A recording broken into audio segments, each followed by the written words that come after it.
I'm Justin, a lawyer in the not-for-profit law team at Justice Connect, and I'm here to talk you through the use of our deductible gift recipient, or DGR tool.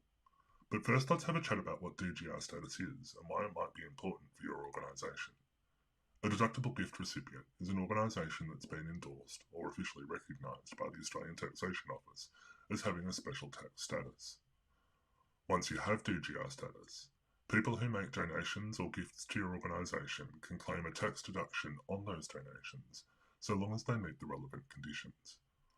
Organisations with DGR status may also be eligible to receive funds from certain grant makers and philanthropic bodies that only fund DGR endorsed organisations. So it's important your organisation understands whether you're eligible for DGR status and what the requirements are for a particular DGR category, as DGR endorsement can help your organisation raise much needed funds for its vital services. As part of Australia's deductible gift recipient system, the Australian Charities and Not-for-Profits Commission, or the ACNC, reviews charities with DGR endorsement to ensure that they remain eligible for their charity registrations. Charities, including those that are public benevolent institutions, can take the opportunity to review their own DGR registration ahead of any potential review by the ACNC. Now, as a specialised legal service for not-for-profits, we at Not-for-Profit Law know that complying with tax law can be a daunting, overwhelming and sometimes expensive task for organisations. The legal requirements are complex, and the language of tax law can be a bit old-fashioned and technical. And that's why we've created our free online DGR tool. It's to help you understand the meaning and benefits of DGR endorsement, whether your organisation meets the eligibility requirements for DGR endorsement, and the DGR categories that may be relevant to your organisation. Our DGR tool asks you a series of questions about your organisation in simple, plain English. It then generates a tailored, downloadable report summarising some DGR information and feedback about your organisation specifically. You can find it online at apps.nfp.org.au/DGR/tool. It takes around 20 minutes to complete when you're walking through it by yourself, but I can quickly show you through it now.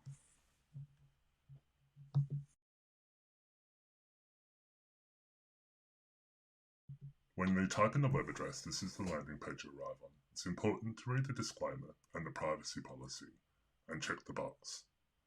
We'll ask you for some basic information, such as your name and the name of the organisation you're inquiring on behalf of. For the purposes of today, let's call our organisation JC Community Kitchen. We'll then ask you for an email address. You can opt in later for us to keep in touch with you about what's going on with not-for-profit law. When you're ready, click Next. And here you see the DGR tool. In the first section, we provide an explanation of the tool, how it can help you, and why DGR status is important, with some information about DGR status and a link to our very detailed DGR guide. Now, there are some organisations that, depending on their activities, won't be eligible, and there are others that will be eligible. There are some basic requirements for being a deductible gift recipient, including that you have to be established in Australia, have an ABN, and be a not-for-profit.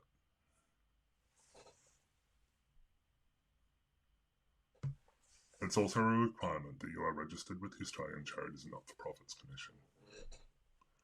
Let's say if JC Community Kitchen meets the basic criteria.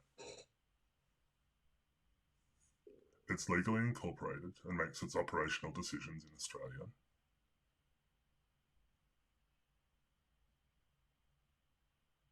It has an Australian business number. It operates as a not-for-profit organisation. And in its rules or constitution, it has appropriate clauses that deal with what happens in the winding up or DGR revocation status of the organisation. This outlines what happens with surplus assets or remaining deductible gifts at that time.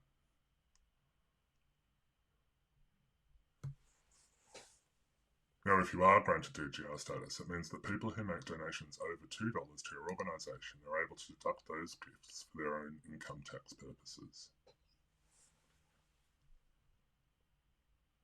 The last stage of the tool looks at the DGR categories. Now, there are only 50, but your organisation just has to fit into one. The tool considers the most common categories. Let's say the activities of JC Community Kitchen most closely align with people.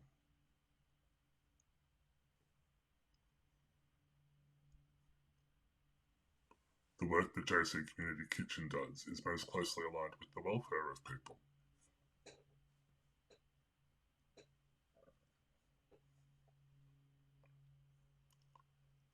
And its dominant purpose is assisting people in their welfare. Your organisation may have another dominant purpose. JC Community Kitchen fulfills its primary purpose in providing relief of poverty, sickness, disability, destitution, suffering, misfortune, or helplessness. Again, your organisation may have different answers to this. With the answers we've provided, it seems that JC Quality Community Kitchen may qualify as a public benevolent institution. The tool provides further information about each category and what it means to be eligible, as well as links to helpful information to guide you on the next steps.